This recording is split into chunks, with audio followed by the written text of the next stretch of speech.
कर दिया? हो गए कनेक्ट?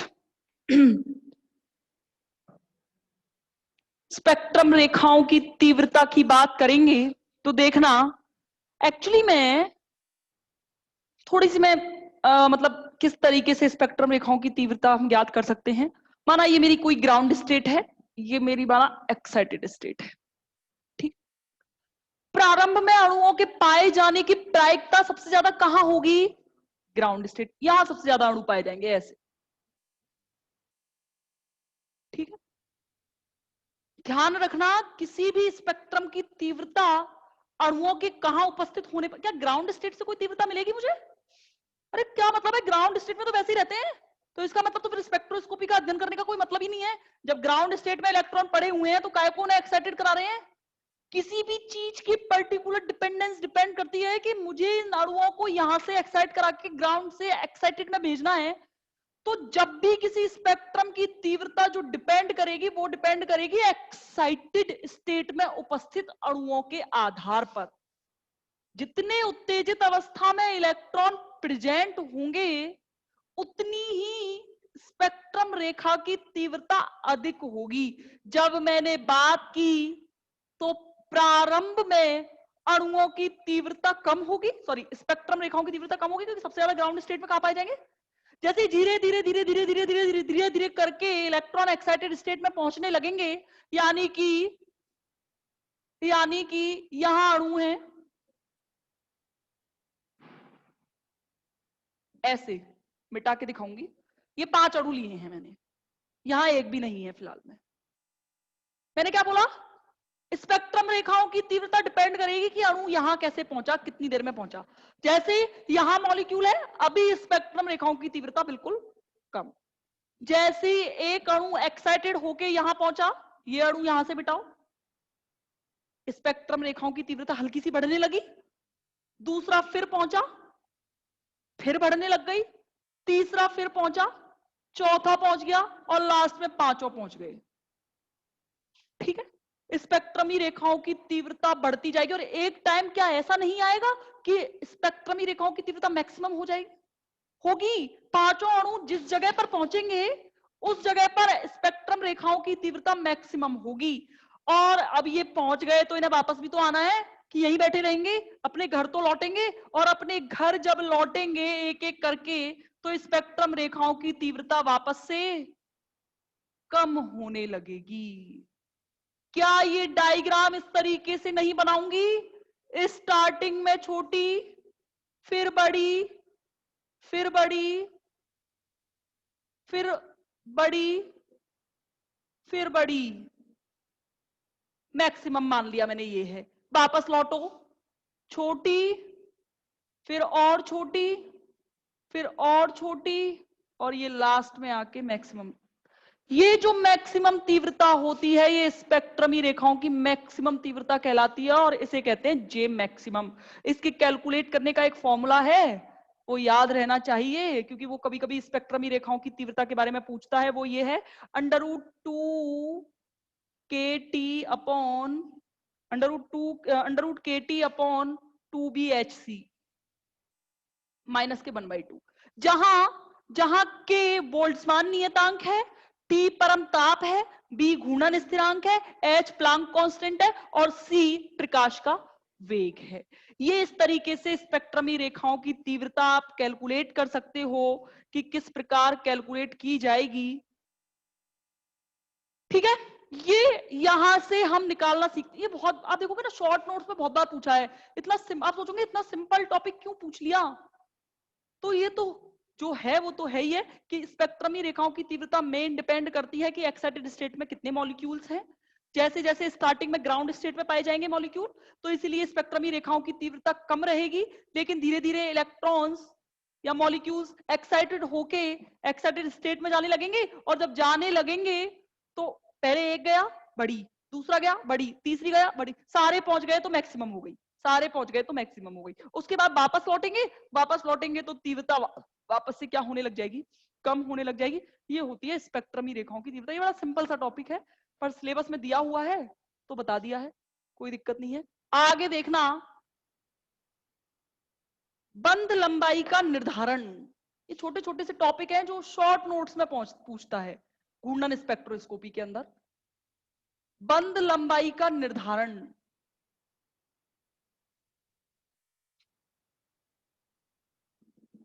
बंध लंबाई स्मॉल आर है, क्या है, स्मॉल आर है। तो देखना फॉर्मूला क्या था, कैपिटल बी बराबर H upon 8 pi square IC. अभी ध्यान है ना, घूर्णन स्थिरांक एच बराबर बी आईसी।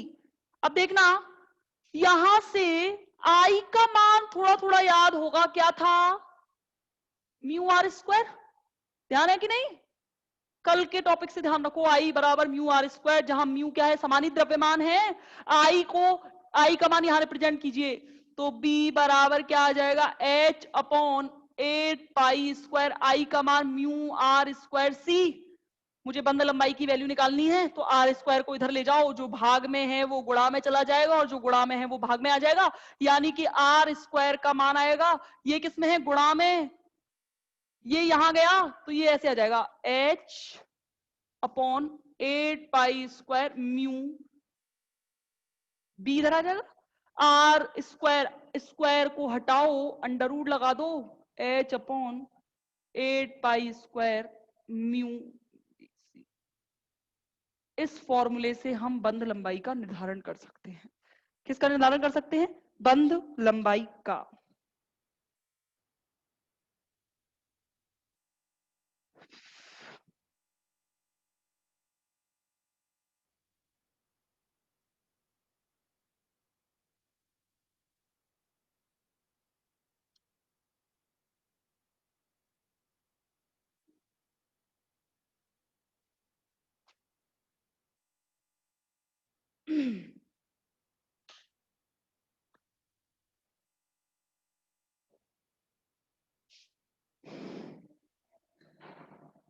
ठीक है, आगे चलेंगे क्योंकि आगे का टॉपिक थोड़ा सा बड़ा है, जो 15-20-25 मिनट का है, तो कल की तरह छूट जाएगा, तो इसलिए मैं इसको आज नहीं करा के कल करा दूंगी, कोई दिक्कत नहीं है। अब मुझे जो आपको बताना है वो यहाँ पे मतलब मेरे सामने एक स्टूडेंट बैठा हुआ है, क्या दिक्कत थी कल वो जो आरेख था वो समझ नहीं आया। देखो क्या, सर को नहीं पता, अच्छा नहीं, नाम वाम नहीं ले रही हूँ, किसी ने मुझसे पूछा था ऐसे ही, कि आप में से काफी सारे स्टूडेंट्स मुझसे पूछ भी रहे थे, बायोलॉजी वाले स्टूडेंट्स का कुछ का मेरे पास फोन भी आया था कि मैडम उसको वापस समझा दीजिएगा कि हमारे समझ नहीं आया। एक्चुअली में वो डायग्राम जो था, वो डायग्राम कुछ भी नहीं है, वो एक्चुअली में ऊर्जा स्तर है। ध्यान रखो कि जब हम एन की, यानी कि हम बात कर रहे होते हैं यूवी के अंदर जो ऊर्जा स्तर होते हैं, वो उसके अंदर सबसे ज्यादा इलेक्ट्रॉनिक ऊर्जा होती है, उसके बाद कौन सी होती है, वाइब्रेशनल एनर्जी, तो उसे मैं वी से रिप्रेजेंट कर रही हूं, और लास्ट में कौन सी होती है, रोटेशनल एनर्जी, जिसे जे से रिप्रेजेंट करेंगे, जो क्वांटम संख्या है, घूर्णन क्वांटम संख्या है। अगर जैसे मैंने इसकी बात की है बच्चों, तो सबसे पहले मेरा बड़ा ऊर्जा स्तर होना चाहिए एन। ये माना मेरा एन बराबर 1 है, ये माना मेरा एन बराबर 2 है, एन बराबर 1 से 2, इसके बीच में जैसे ही मैंने बात की तो मैंने माना यहाँ इसके अंदर कौन है, वाइब्रेशनल, तो जैसे ही यहाँ वाइब्रेशनल है तो मैंने यहाँ ये वाइब्रेशनल बना दिए, जिसमें से इसका नाम है V1 और इसका है V2, या V0 से स्टार्ट कर लो, कोई फर्क नहीं पड़ता लो। अभी देखेंगे जब वाइब्रेशनल स्पेक्ट्रोस्कोपी लिखेंगे पढ़ेंगे, तब देखेंगे कि होता है या नहीं 0 या 1। अभी केवल आप ये मान के चलो कि होता है। अगर मैंने इसकी बात की है V0 V1, और इसके अंदर ही कौन होते हैं, इसके अंदर होते हैं J0 और J1, रोटेशनल। कुछ नहीं करना, ट्रांजिशन दिखाना है। तो जैसे मैंने यहां से लेके, मैंने अपनी मर्जी से यहां से लेके और यहां तक रोटेशन दिखा दिया है, रोटेशन नहीं, ट्रांसफर दिखाया है अणुओं का, यहां से लेके यहां तक। अब देखना, मेरा सबसे पहले काम रहेगा कि सबसे हाईएस्ट एनर्जी को मैं इंडिकेट करूं। तो ये कौन से ऊर्जा स्तर में आ रहा है, यह ध्यान रखना, यहां से लेके यहां तक N1, इससे ऊपर जब आएगा N2, इससे ऊपर जब आएगा N3।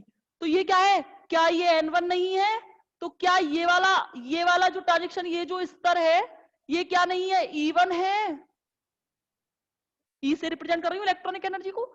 V, यहां से लेके यहां तक V1, यहां से लेके यहां तक V1, तो सॉरी V0, यहां से लेके यहां तक V0, तो ये किस में आ रहा है, V0 में आ रहा है। तो E1 V0, और ये J तो लिखा ही हुआ है J0।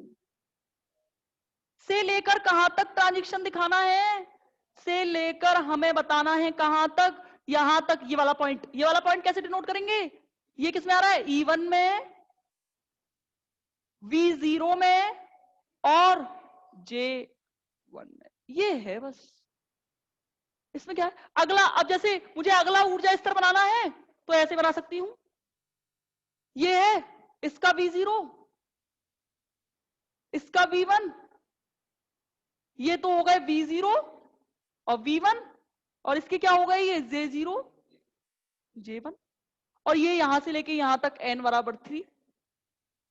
अगर मैं ये कहूं कि आपको E1 V1, E1 V1, J1 से E2 V2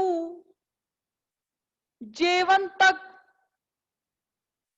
V2 मैंने बनाया नहीं है, थोड़ा दिक्कत आएगी, तो इसलिए यहां मैं B0 कर रही हूं।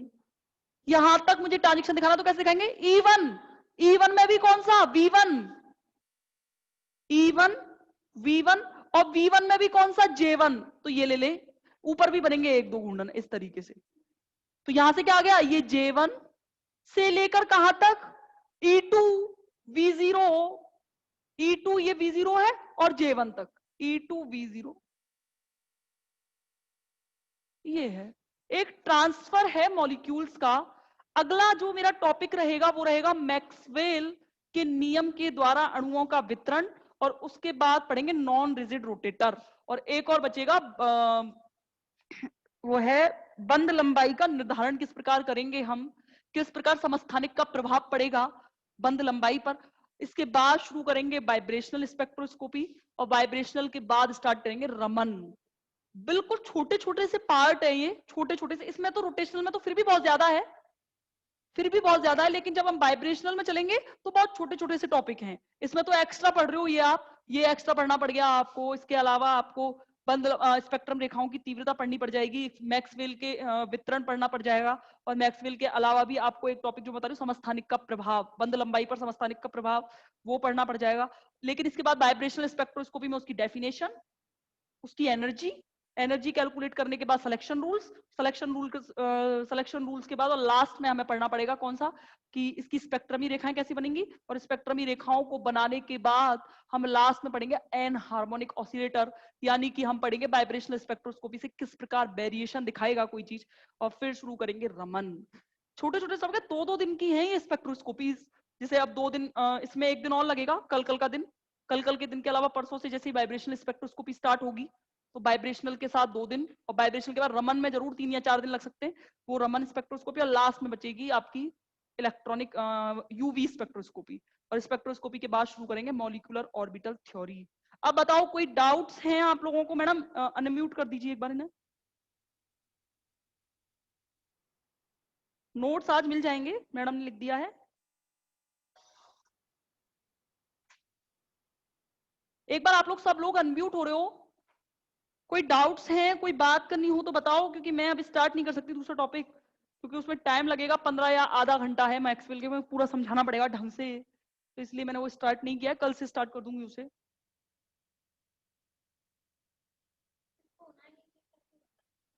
किसी को कोई बात करनी है, कोई डाउट्स है, किसी को कोई प्रॉब्लम है, समझ में आ रहा है?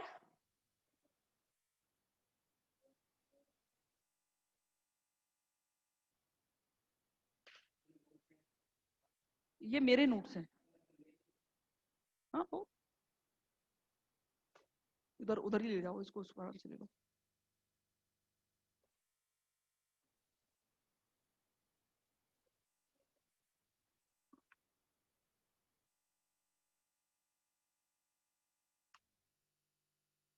हाँ,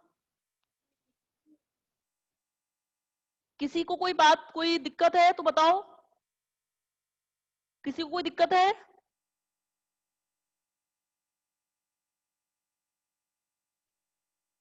किसी को कोई दिक्कत है?